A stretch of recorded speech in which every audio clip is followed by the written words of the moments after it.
प्रदेश की सियासत में इन दिनों सोशल मीडिया पर वार व पलटवार का दौर जारी है। प्रदेश की बीजेपी सरकार की घेराबंदी करने के लिए कांग्रेस के नेता रोज सोशल मीडिया के जरिए नए नए मुद्दे उठा रहे हैं, लेकिन आज मुख्यमंत्री शिवराज सिंह चौहान ने विपक्ष के सोशल मीडिया पे उठाए जा रहे मुद्दों का जवाब दिया। मुख्यमंत्री शिवराज सिंह चौहान ने ट्वीट कर कहा है कि मेरे कांग्रेसी मित्रों से अनुरोध है कि वे अपने ट्वीट की संख्या बढ़ाएं और उचित समय पर भी इन ट्वीट को उठाने का काम करें। आजकल ये हो रहा है कि वो किसी भी वस्तु को मुद्दा बनाकर ट्वीट खेलते रहते हैं और मैं पहले ही जनता की हर समस्या का संज्ञान लेकर उसका समाधान करने का काम शुरू कर देता हूं। मुख्यमंत्री शिवराज सिंह चौहान ने कहा है कि जब कांग्रेस सत्ता में थी तब भ्रष्टाचार छोड़कर अगर वो जनता के सोशल इश्यूज का संज्ञान लेकर उसका समाधान करने की कोशिश करती तो आज सोशल मीडिया का सहारा नहीं लेना पड़ता। दरअसल कांग्रेस के बड़े नेता इन दिनों कई मुद्दों पर प्रदेश की बीजेपी सरकार की घेराबंदी करने में जुटे हैं और इसी का जवाब आज मुख्यमंत्री शिवराज सिंह चौहान ने ट्वीट के जरिए दिया है।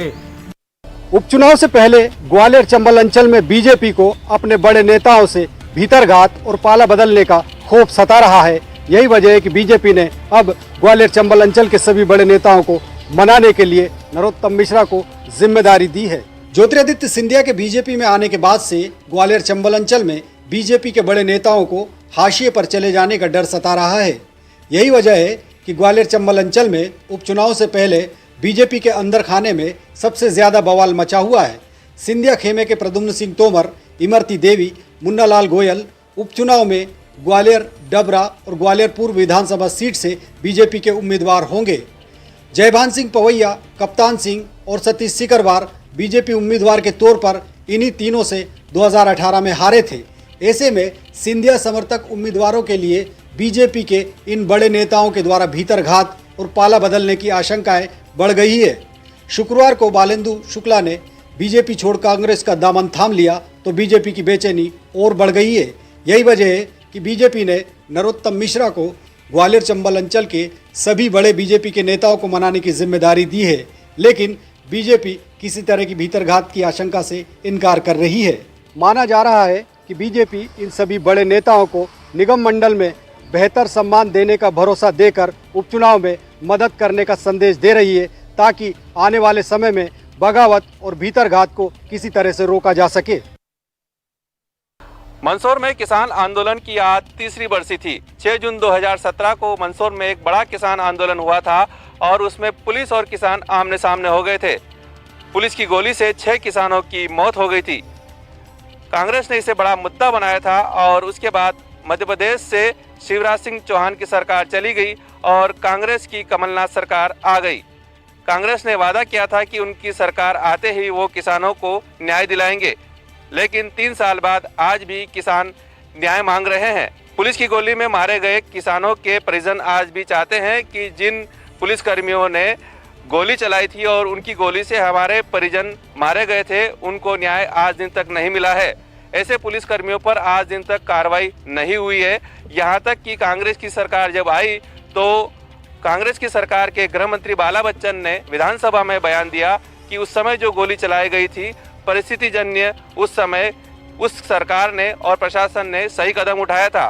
किसानों के परिजनों को अब उम्मीद नेताओं से नहीं है, लेकिन वो चाहते हैं कि उन लोगों को जरूर दंड मिलना चाहिए जिन्होंने गोली चलाई थी और उसमें हमारे परिजनों की मौत हो गई थी। पिछली कांग्रेस सरकार के कर्ज लेने पर निशाना साधने वाली शिवराज सरकार भी कर्ज के भरोसे है। लॉकडाउन के चलते बेपटरी हो चुकी योजनाओं को पटरी पर लाने के लिए शिवराज सरकार ने रिजर्व बैंक से 500 करोड़ का कर्ज लिया है। लॉकडाउन के चलते आर्थिक गतिविधियां पूरी तरह से बंद हैं। इसका असर केंद्र और राज्य के करों पर भी पड़ा है। प्रदेश को करीब 23,500 करोड़ का नुकसान विभिन्न करों के माध्यम से हुआ है। 1 जून से अनलॉक बंद किया गया है। उम्मीद है कि धीरे धीरे स्थितियां सामान्य होंगी। पेट्रोल और डीजल की खपत भी बढ़ेगी और सरकार के राजस्व में वृद्धि होने का भी अनुमान है। आबकारी से होने वाली आय में 2800 करोड़ रुपए का नुकसान शराब दुकानें न खोलने के बीच हुआ है। ऐसे में सरकार को उम्मीद है कि अब राजस्व वसूली होने के साथ ही सरकार की आर्थिक स्थिति में सुधार होगा और जल्दी स्थितियां सुधरी हुई नजर आएंगी। साल 2020 में सरकार ने 10 बार करीब 8,500 करोड़ का कर्ज लिया है। कांग्रेस ने शुरुआती 6 महीनों में ही खजाना खाली होने की बात कहते हुए 8600 करोड़ रुपए का कर्जा लिया था और अब एक बार फिर से शिवराज सरकार ने शुरुआत में ही 500 करोड़ का कर्ज लिया है। शिवराज सरकार ने 3 जून को 10 साल के लिए विकास योजनाओं को रफ्तार देने के लिए 500 करोड़ का कर्ज रिजर्व बैंक से लिया है, ताकि वो योजनाओं को रफ्तार दे सकें और मध्य प्रदेश की स्थिति में सुधार ला सके। सरकार की नई आबकारी नीति से खफा होकर प्रदेश के करीब 70% शराब ठेकेदारों ने अपने लाइसेंस सरेंडर कर दिए हैं। हाईकोर्ट से अंतरिम आदेश के बाद शराब ठेकेदारों ने दुकानें सरेंडर करना शुरू कर दिया है।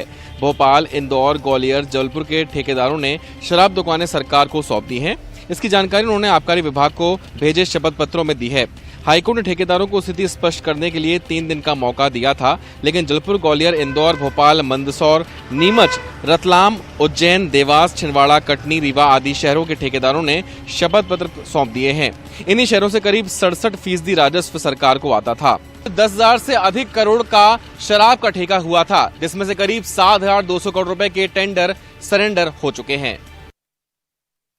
राजधानी में कोरोना संक्रमण के मामले लगातार बढ़ते ही जा रहे हैं। शहर में आज 39 नए पॉजिटिव मरीज सामने आए हैं। खास बात यह कि जो मरीज अब तक हॉटस्पॉट जोनों से निकल करके सामने आ रहे थे, वहीं शहर में अनलॉक फेज 1 की शुरुआत में अब अन्य क्षेत्रों से भी मरीज सामने निकल करके आ रहे हैं। दिनों दिन संख्या बढ़ती जा रही है और पॉजिटिव का ग्राफ हाई स्पीड से ऊपर पहुंचता जा रहा है। राजधानी भोपाल में आज 828 सैंपल की टेस्ट रिपोर्ट में 39 नए कोरोना संक्रमित मरीज मिले हैं। इनमें बंगरसिया स्थित सीआरपीएफ के सरकारी आवास में एक कोरोना संक्रमित मिला है। वहीं बाणगंगा इलाके के 7 मरीजों की रिपोर्ट पॉजिटिव आई है। इस रिपोर्ट में 2 साल का बच्चा भी पॉजिटिव मिला है। नारियल खेड़ा, डीआईजी बंगला, ऐशबाग, शाहजहानाबाद, टीला जमालपुरा इलाके में भी नए कोरोना के मरीज सामने निकल कर के आए हैं। वहीं जनसंपर्क कार्यालय में भी कोरोना की एंट्री हो चुकी है। एक महिला कर्मचारी की रिपोर्ट कोरोना पॉजिटिव आई है। कोरोना पॉजिटिव महिला के संपर्क में आने वाले 35 लोग अब संदिग्ध के घेरे में आ चुके हैं। सभी संदिग्धों की स्क्रीनिंग कराने के लिए स्वास्थ्य विभाग जुट गया है। वहीं उच्च शिक्षा विभाग के ओएसडी की कोरोना संक्रमण के कारण आज चिरायू अस्पताल में मौत हो गई। कोरोना संक्रमित होने के बाद वे अस्पताल में भर्ती हुए थे। हालत बिगड़ने पर कुछ दिनों पहले उन्हें वेंटिलेटर सपोर्ट पर रखा गया था। आज सुबह उनकी मौत हो गई। इसके साथ ही प्रदेश में कोरोना के मरीजों की संख्या बढ़ने की संभावना को लेकर विभाग काम कर रहा है। इसके लिए विभाग अपने स्तर से हर तैयारी करने में लगा है। कोरोना के संकट काल में अन्य बीमारी वाले मरीजों को कोई परेशानी ना झेलनी पड़े, इसके लिए विभाग ने अपनी कमर कस ली है। हर बीमारी का इलाज मरीज को प्राथमिकता से मिल सके, इसके लिए प्रदेश भर में 72 संजीवनी क्लिनिक्स खोलने एनएचएम ने आदेश जारी किए हैं। अब स्वास्थ्य विभाग ने प्रदेश के पहले से प्रस्तावित संभाग स्तर के जिलों में डॉक्टर और स्टाफ की नियुक्ति प्रक्रिया शुरू कर दी है। सरकार का प्लान है कि 50,000 की आबादी पर क्लिनिक जनता को मुहैया हो सके।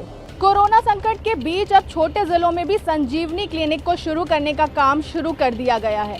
इसके लिए जिला सीएमएचओ को जिम्मेदारी दी गई है कि वो समय रहते सही जगह तलाश लें, ताकि वक्त रहते ही लोगों को सही उपचार सही समय पर मिल सके।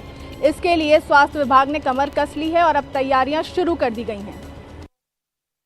जिले के एक उपभोक्ता को इतना बिजली का बिल आ गया है कि उपभोक्ता इस बात का हिसाब ही नहीं लगा पा रहा है कि आखिर उसका बिजली का बिल है कितना, क्योंकि इस बिल में इतने शून्य लगे हैं जो सामान्य तरीके से लोगों ने पढ़े भी नहीं होते हैं।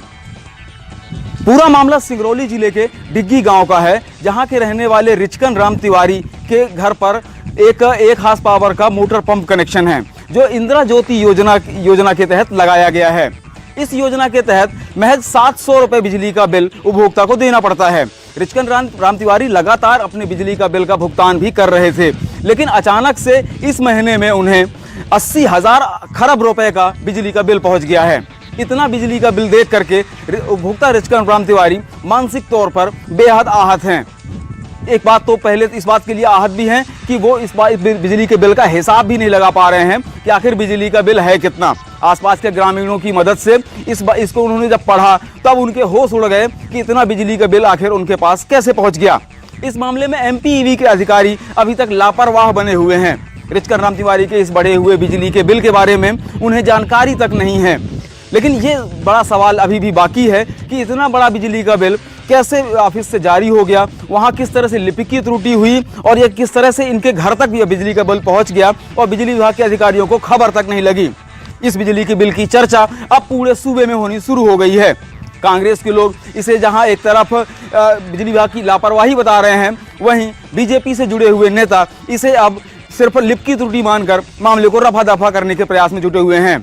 लेकिन ऐसे प्रदेश में कई ऐसे मामले सामने आए हैं जिसमें बढ़े हुए बिजली के बिल पाकर उपभोक्ताओं की जान तक जा चुकी है। रीवा के पुलिस महानिरीक्षक चंचल शेखर ने आज एक आदेश जारी किया है, जिसमें उन्होंने पुलिस कर्मचारियों की चरण वंदना पर रोक लगा दिया है।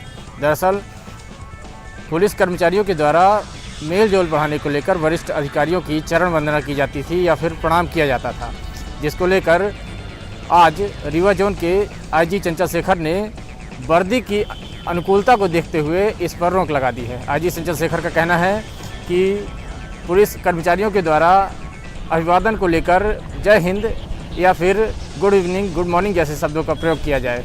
इसके अलावा अगर चरण स्पर्श करते कोई भी कर्मचारी देखे गए तो उन पर कार्रवाई की जाएगी।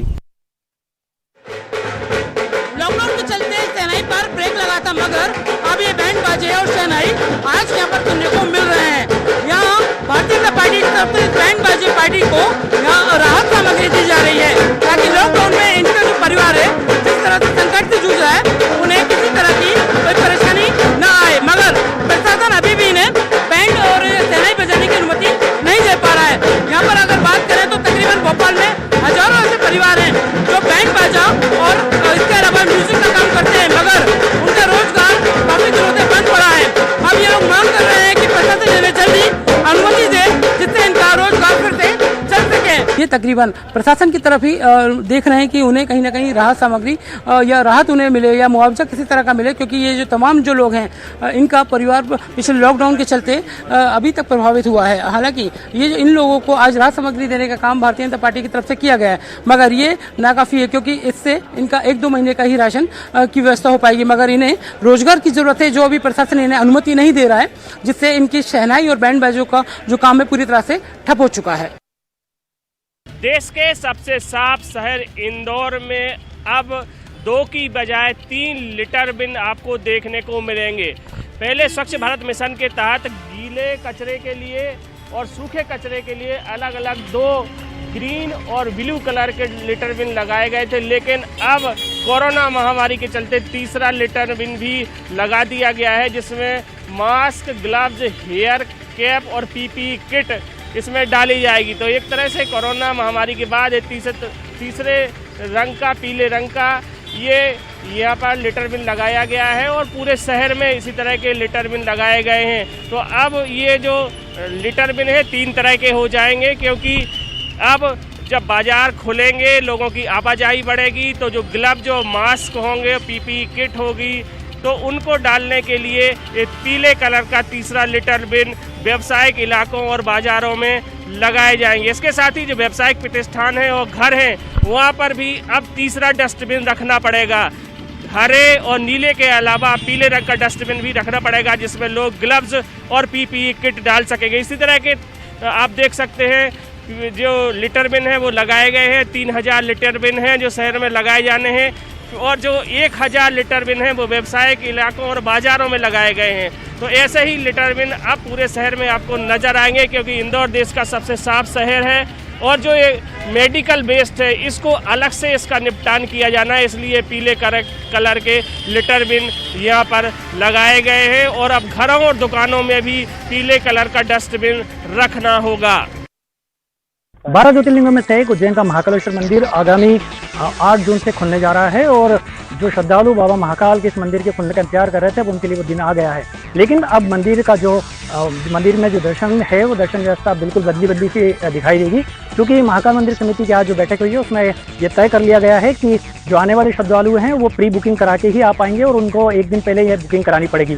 इसके अलावा काफ़ी ध्यान भी रखना पड़ेगा। सोशल डिस्टेंसिंग के अलावा यहाँ पर जो है सैनिटाइजिंग करना पड़ेगी श्रद्धालुओं को आने के बाद यहाँ पर और जो महाकाल मंदिर समिति के अध्यक्ष हैं कलेक्टर, उज्जैन कलेक्टर, उन्होंने साफ तौर पे कहा है कि 300 का स्लॉट बनाया गया है। 300 और 350 के बीच में जो है श्रद्धालुओं को छोड़ा जाएगा और ये अलग अलग स्लॉट में छोड़ने के बाद यहाँ पे लगातार जो है हर स्लॉट के बाद महाकाल मंदिर को सैनिटाइज भी किया जाएगा। इसके अलावा अगर बात करें श्रद्धालुओं की आने की, तो यहाँ पर ये भी कहा गया है कि फिलहाल एक हफ्ता जो है बाहर से आने वाले श्रद्धालु अपने आप को रोकें, क्योंकि पहला एक हफ्ता उज्जैन के जो स्थानीय रूप से जो श्रद्धालु उनको दिया जा रहा है और यहाँ के जो श्रद्धालु दर्शन कर लें, उसके बाद एक हफ्ते बाद जब यहाँ पर गतिविधियाँ सुचारू रूप से शुरू हो जाए, उसके बाद ही दूर दूर से आने वाले श्रद्धालु उज्जैन के महाकाल मंदिर में आके दर्शन कर सकते हैं। तो फिलहाल यही कयास लगाए जा रहे हैं कि जल्द से जल्द महाकाल मंदिर अपने श्रद्धालुओं के लिए खोल दिया जाएगा और बाबा महाकाल भी अपने श्रद्धालुओं को आशीर्वाद देने के लिए 8 तारीख से जो है यहाँ पर मंदिर पूरी तरीके से उपलब्ध रहेगा। ऐसे में जो है दूर दूर से आने वाले श्रद्धालु जल्द ही महाकाल मंदिर में आके बाबा महाकाल का आशीर्वाद ले। उपभोक्ताओं को एक बड़ी राहत दी है। उनके एक अनोखे फैसले के बाद अब जितने भी उपभोक्ता हैं, यदि उन्हें समय पर सेवाएं नहीं मिल सकेगा तो उसका जो हर्जाना भी उनको देना पड़ेगा। चाहे ट्रांसफार्मर की खराबी हो, मीटर बनाने का काम हो या फिर मीटर लगाने का काम हो, ये तय समय पर अगर नहीं होते हैं तो उसे वितरण कंपनी के फैसले के बाद विद्युत विभाग को हर्जाने के रूप में देना पड़ेगा। इसके लिए गांव, शहर और जो कस्बा है उनके लिए अलग अलग से क्राइटेरिया तय कर दिया गया है और जिस हिसाब से नियम बनाए गए हैं उसके हिसाब से तय समय पर ट्रांसफार्मर लगाना होगा। साथ ही साथ यदि कोई फॉल्ट की सूचना आती है तो उसे तय समय पर जा करके सुधार कार्य भी करना होगा। हालांकि इसके लिए जो शहर, गांव और कस्बे, इन सब के लिए अलग अलग क्राइटेरिया बनाए गए हैं, लेकिन जिस तरह से राहत अब देने की कवायद की जा रही है उससे छत्तीसगढ़ के उपभोक्ताओं को काफ़ी राहत मिल सकेगा। इसे 5 रुपये से लेकर के 50 रुपये तक के जुर्माने का प्रावधान रखा गया है। कटघोरा के बाद एक बार फिर कोरबा में कोरोना ब्लास्ट हुआ है। शुक्रवार को कोरबा जिले में 40 प्रवासी मजदूर कोरोना पॉजिटिव मिले हैं, जिसमें कुदुरमाल क्वारंटाइन सेंटर के 36, जडगा के 2 और 2 शहर के पेड क्वारंटाइन सेंटर में मिले हैं। जिले में लगातार बढ़ रही संक्रमितों की संख्या से जिला प्रशासन में हड़कंप मच गया है।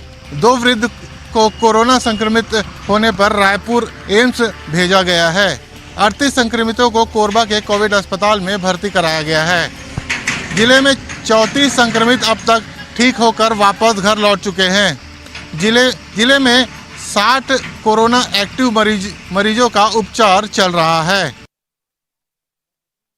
आज जिले में एक दर्दनाक घटना सामने आया है। बीएसएफ के एक जवान जो नक्सली सर्चिंग में गए हुए थे और जब वापसी आ रहे थे तभी उन्होंने अपनी खुद की सर्विस राइफल से गोली मारकर वो आत्महत्या किया है। यह जवान 157 बटालियन बीएसएफ कैंप की घटना है और जो संगम में इनके कैंप है और संगम से जो रात को ही वो ड्यूटी गए हुए थे और जब सुबह लौट रहे थे तभी उन्होंने अपने राइफल से गोली मारकर खुद को आत्महत्या किया है।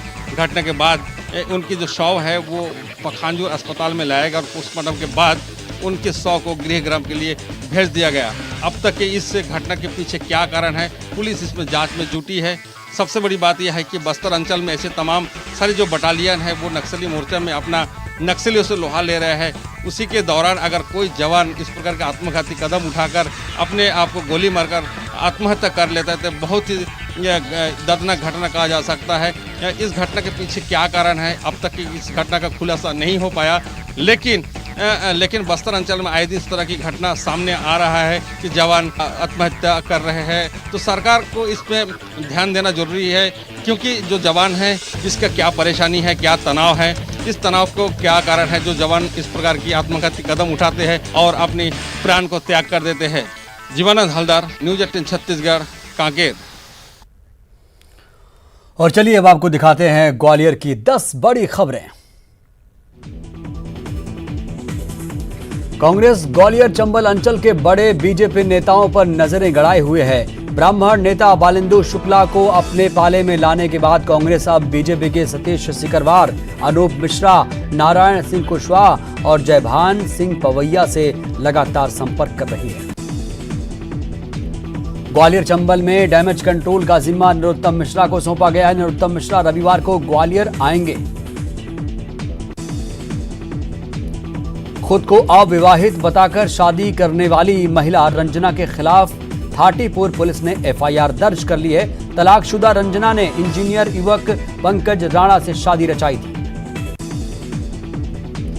हत्या के आरोप में ग्वालियर सेंट्रल जेल में बंद जितेंद्र सिंह उर्फ टिंकू तोमर को 15 साल बाद जमानत मिल गई है।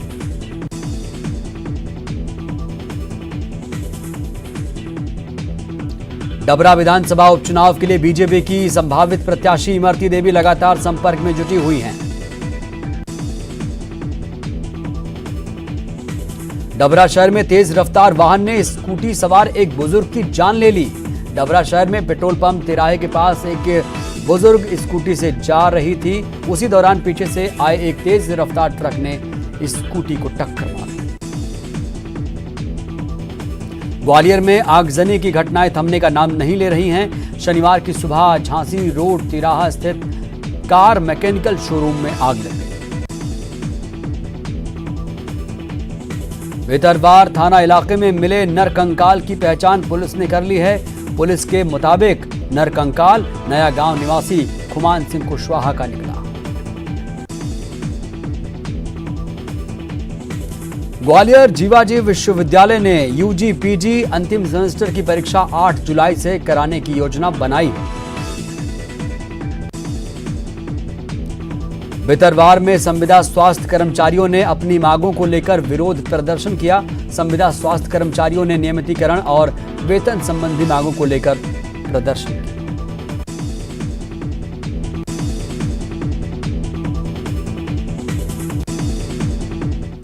और इस वक्त की बड़ी खबर, मध्य प्रदेश के सभी स्कूलों में जून तक अवकाश घोषित हो गया है। जी हां, 30 जून तक छुट्टियां घोषित कर दी गई हैं। पहले 7 जून तक अवकाश घोषित किया गया था, लेकिन अब इसे बढ़ाकर 30 जून कर दिया गया है। कोरोना संक्रमण के चलते 30 जून तक अवकाश बढ़ाया गया। स्कूल शिक्षा विभाग ने आदेश जारी किए। ऑनलाइन क्लासेस के जरिए स्कूलों में पढ़ाई होगी। और ज्यादा जानकारी के साथ हमारे सहयोगी रंजना जुड़ी। रंजना, ऐसी क्या वजह है कि अब जो छुट्टियां थी 30 जून तक बढ़ा दी गई?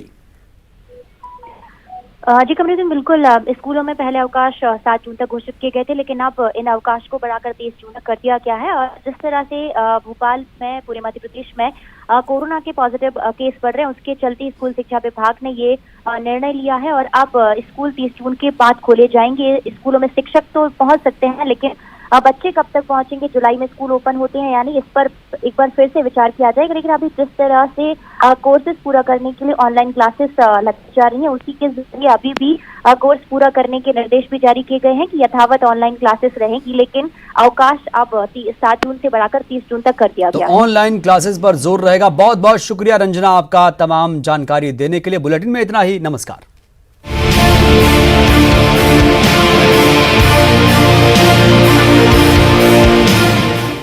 न्यूज हेडलाइंस के प्रायोजक सच्ची सहेली